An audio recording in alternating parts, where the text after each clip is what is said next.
I've had a lot of time to think in here, more time than I ever expected, and far more than I ever wanted.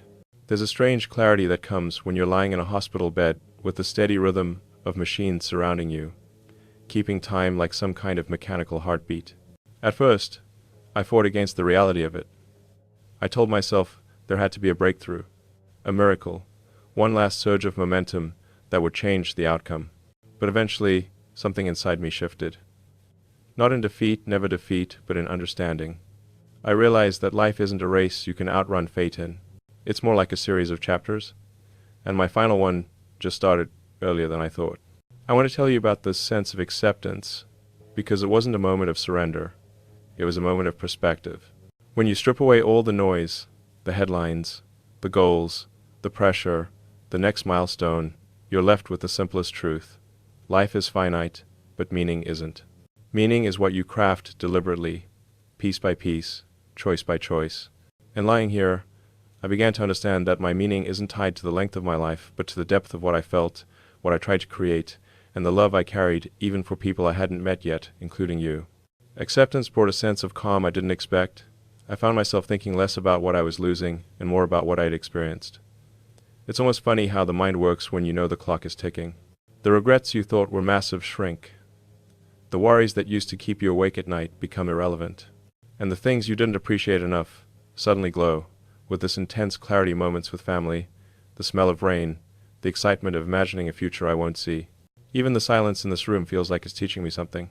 I'm not afraid anymore. And that's important for me to share, not because it makes me brave, but because it makes me honest. Fear is natural, but when you stare directly at the end and accept it, the fear dissolves into something else, into focus, into presence, into peace. I've learned that acceptance isn't giving up. It's looking reality in the eye and saying, all right, if this is the moment I'm given, I'll live it fully. Even now, even like this, I want you to know that if I had met you, my future wife, the person I imagined building a life with, I would have brought this clarity into our life together. I would have loved you with the urgency of someone who understands how precious time is. I would have celebrated the small things with you, because now I see they were always the big things. But even though we never crossed paths, the thought of you helped me make peace with the end. The idea that somewhere out there existed someone I was meant to love gave me strength, warmth, and purpose far beyond what I ever admitted. As I lie here, acceptance doesn't feel cold. It feels freeing. There's a calmness in knowing I've said what mattered, tried what mattered, dreamed what mattered, and now my final message is shaped by that same calmness. It's shaped by gratitude for the journey I had, and by the love I carried forward even into this moment when the world is becoming quieter around me. If there's one thing I want this segment of my final message to leave with you, it's this. When you face the end, whether it's the end of a day, a chapter, or a lifetime, meet it with your eyes open, with your heart steady, and with the courage to accept the truth without losing your hope. Because acceptance isn't the end of meaning, it's the beginning of wisdom. And from this bed, with whatever breath I have left, I choose wisdom. I keep thinking about the life I never got to build, the one that was supposed to start with you. It's strange, isn't it, to miss someone you've never met? But I do. I miss the version of myself I was saving for you. I miss the moments we never shared, the simple ones especially. I imagined them more times than I can count. Not the cinematic, world-shifting moments, though maybe a few of those too, but the quiet ones. The kind where you're sitting together on the couch after a long day, or laughing at something that wasn't that funny but felt perfect because you were laughing together. Those were the moments I wanted most. I carried this idea of you with me for a long time. Not a fantasy, not a perfect person, but someone real. Someone strong, curious, kind. Someone who would challenge me, push me, inspire me to keep growing. Someone who wouldn't just walk beside me but would share the weight and the wonder of building a life. I kept space for you. Even when my days were full of impossible problems and overwhelming responsibilities, there was always a corner of my mind reserved for the possibility of you. I think part of me believed that once the chaos settled, once I had achieved enough, or fixed enough, or proven enough, you would appear at the right moment. That life had a way of synchronizing things when the timing was finally perfect. But life isn't a perfectly engineered system. It's unpredictable, nonlinear, messy in ways science can't always map. And sometimes the future you plan so meticulously gets interrupted by something you can't outthink or outrun. Lying here now, I feel the weight of that unlived love, not with bitterness, but with a kind of gentle sadness, because I know I had so much I wanted to give you. Not gifts, not grand gestures, though I'm sure a few would have slipped in, but the deeper things. My loyalty, my curiosity, my relentless belief that together we could navigate anything. I wanted to share my dreams with you, not just the ambitious ones, but the human ones. A family, a home that feels like a sanctuary, a sense of belonging that doesn't depend on success or achievement, but on connection. I wanted to love you with intention, with presence, with a kind of steady devotion that isn't loud, but unmistakable. The kind of love where you walk into a room and you just know you're not alone in anything. I wanted to give you that certainty.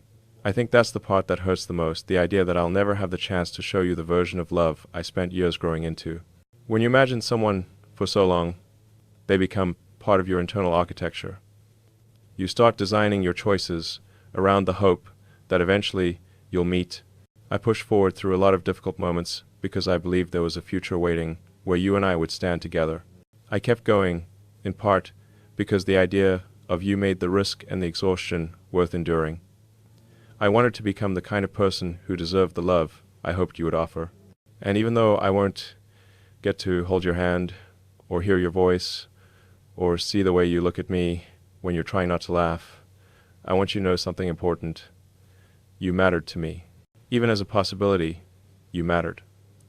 The thought of you influenced me, steered me, softened me in the right ways.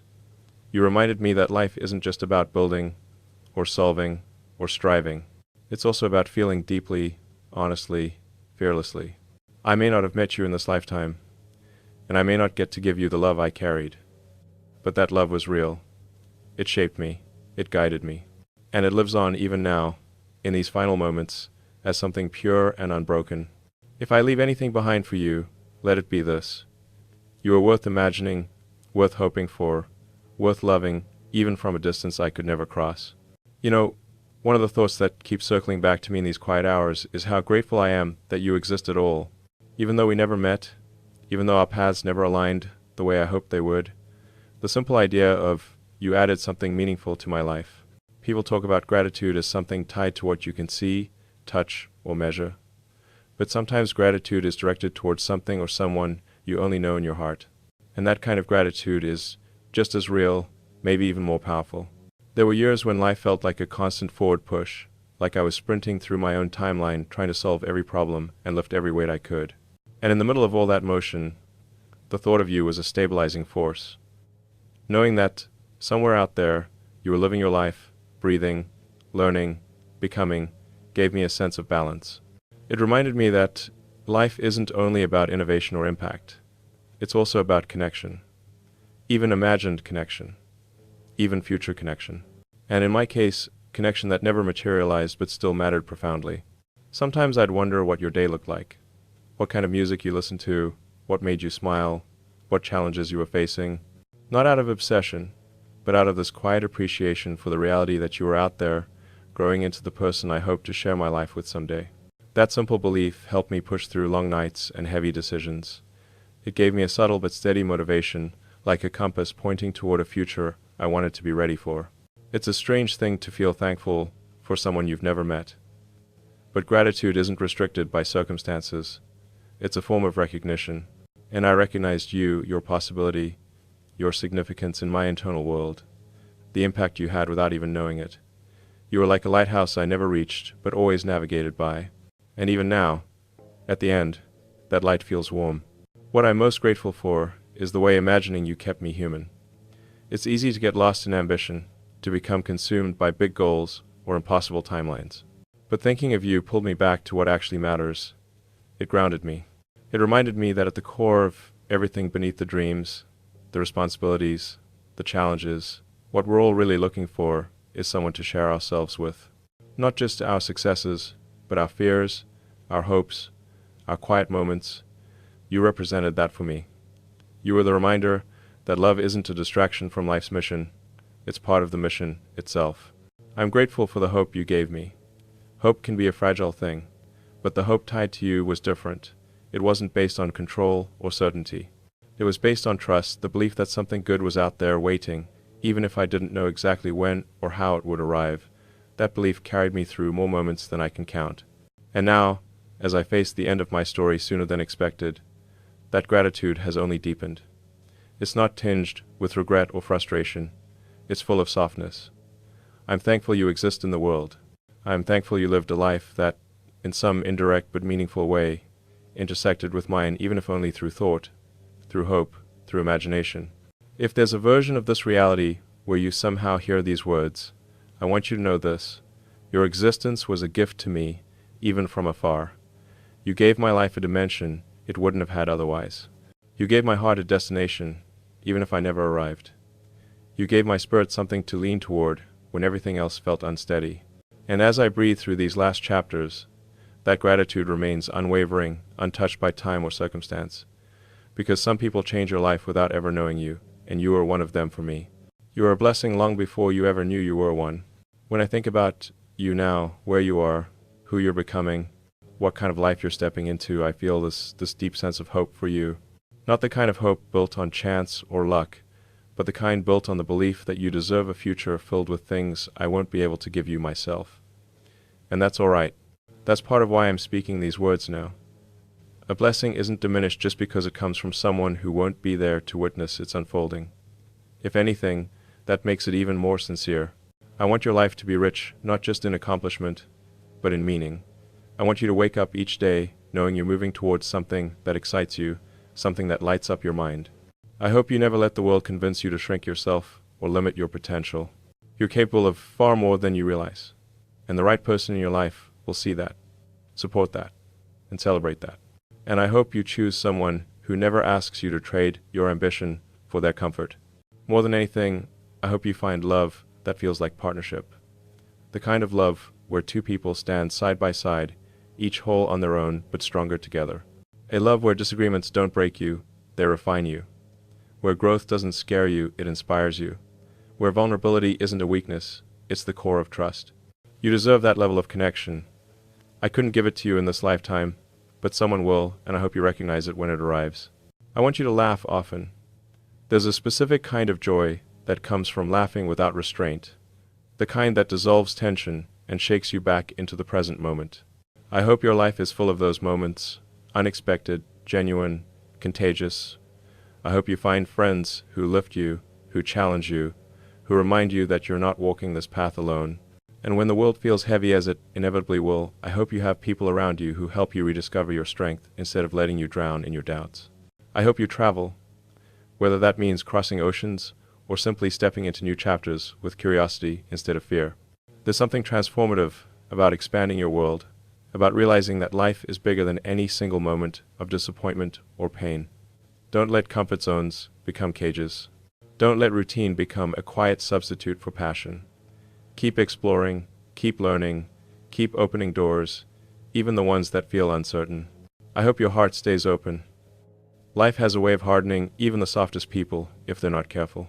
But you, whoever you are, wherever you're listening from, you strike me as someone whose heart was never meant to be guarded behind walls. Protect yourself, yes. But don't let past disappointments convince you that real connection isn't worth the risk. Love boldly, even when it feels inconvenient.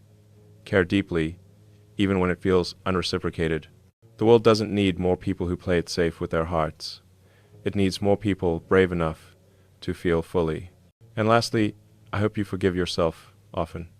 Forgive yourself for the mistakes you'll make, for the moments you'll feel lost, for the days when you don't live up to your own expectations. Growth isn't linear. Strength isn't loud. Healing isn't tidy. Be gentle with yourself as you evolve. You deserve that softness. I may not be there to see it, but I believe in the life waiting for you. I believe in the joy you'll create, the love you'll discover, the future you'll walk into with courage and grace. And even though I leave this world without ever having held your hand, I'm sending these hopes ahead of you, like lanterns lighting your path. May your life become the beautiful story you were always meant to live. There's something about the end, about knowing the clock is running out, that sharpens your vision in a way nothing else can. It's like someone clears the fog from the window, and suddenly you can see everything you overlooked, everything you rushed past, everything you assumed you had unlimited time to fix. And in these moments, when the noise of life finally quiets, what rises to the surface are the lessons I learned far too late. One of the biggest ones is this: love shouldn't be delayed. I spent years telling myself I'd invest more in love, in connection, in the people who mattered to me later, after the next milestone, after the next crisis, after I finally felt ready. But the truth is, waiting for the perfect moment is the fastest way to lose all of them. I thought I was being strategic, disciplined, focused. What I was really doing was postponing the very experiences that make a life feel whole. I wish I had told people I loved them more boldly, more casually, more often, because the opportunities disappear far quicker than you imagine. And forgiveness, I held on to too many things for too long. Grudges, misunderstandings, unresolved conversations that left cracks in relationships I cared deeply about. I used to think forgiveness required justice, or explanation, or closure. It doesn't. Forgiveness is a decision to stop carrying weight that was never meant to be permanent. I should have let go sooner. I should have reached out sooner. I should have chosen peace over pride. Pride felt powerful in the moment, but it turns hollow fast when you're lying in a hospital bed, wishing you had one more chance to say, "Let's start again." I also learned that kindness isn't optional. It isn't some bonus trait you sprinkle on top of your personality, it's foundational. It shapes how people experience you, remember you, trust you. And kindness doesn't mean softness. It means intention. It means choosing to see people as complex, flawed, trying their best, even when they don't show it. I wish I had slowed down enough to truly understand people, instead of analyzing them or problem-solving them. I wish I had taken more moments to look someone in the eye and say, "I hear you, I see you." That kind of presence is rare, and I regret not offering it more. Another lesson that hit me hard: life is not supposed to be all achievement. I spent so much time pushing forward, chasing the next goal, designing futures in my head, that I sometimes forgot to actually live in the present I already had. I wish I had taken more walks without looking at my phone. I wish I had eaten more meals slowly. I wish I had listened to music without multitasking. These sound small, but they're not.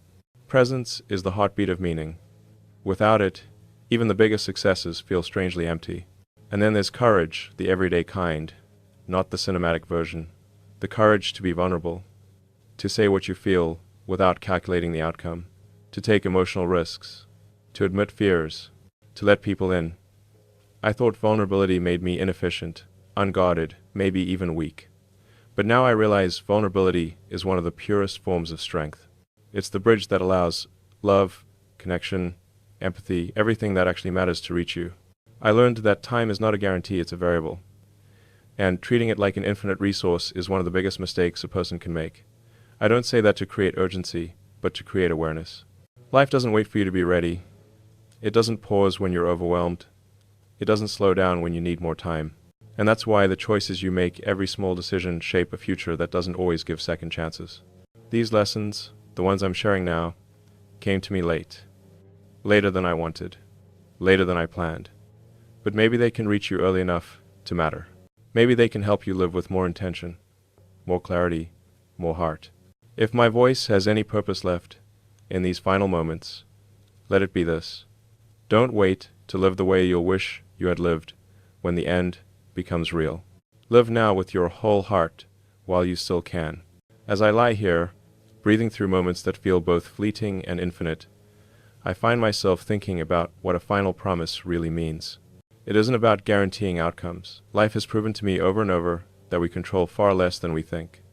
A final promise is something different. It's a commitment carried in the heart, something true even when time is short, something that lasts even when I won't.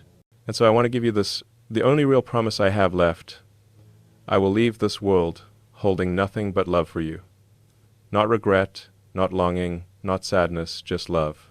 A quiet, steady love that never got to take shape in the physical world, but grew real nonetheless. I want you to carry that with you, not as a burden or a shadow, but as a kind of assurance that you were worth loving even before anyone ever said the words out loud. I won't be beside you to watch the story of your life unfold. That reality settles deeper into me with every passing hour, and yet, strangely, there's peace in that acceptance. Because life was never meant to be controlled, it was meant to be experienced, explored, lived through every unexpected twist. And your story will continue with chapters brighter and fuller than anything I could have imagined. I want you to walk into that future without looking back for me, without wondering what might have been. Let my memory be a spark, not an anchor. I hope that the love I never got to give doesn't haunt you, but instead reminds you of your worth. I hope you meet someone who sees you the way I always imagined I would, someone who recognizes your strength, your curiosity, your warmth, someone who chooses you not for who they want you to become, but for who you already are. When that moment comes, I hope you don't hesitate. Let yourself fall. Let yourself trust. Let yourself be fully seen. If you ever feel a quiet sense of comfort, a calm that seems to come out of nowhere, maybe that's where I live now. Not in the tangible world, but in the small spaces, your courage, your joy, your resilience. I'd like to think love doesn't disappear, it just changes form. Maybe mine will become something like a gentle reminder that you're never alone, even when the room feels empty. There's something strangely beautiful about knowing that my final message isn't one of sorrow, but of hope. Hope for your life, for the love you'll discover, for the dreams you'll build, for the peace you'll earn. I can't walk that road with you, but I can wish it for you with every remaining breath I have, and I do, fully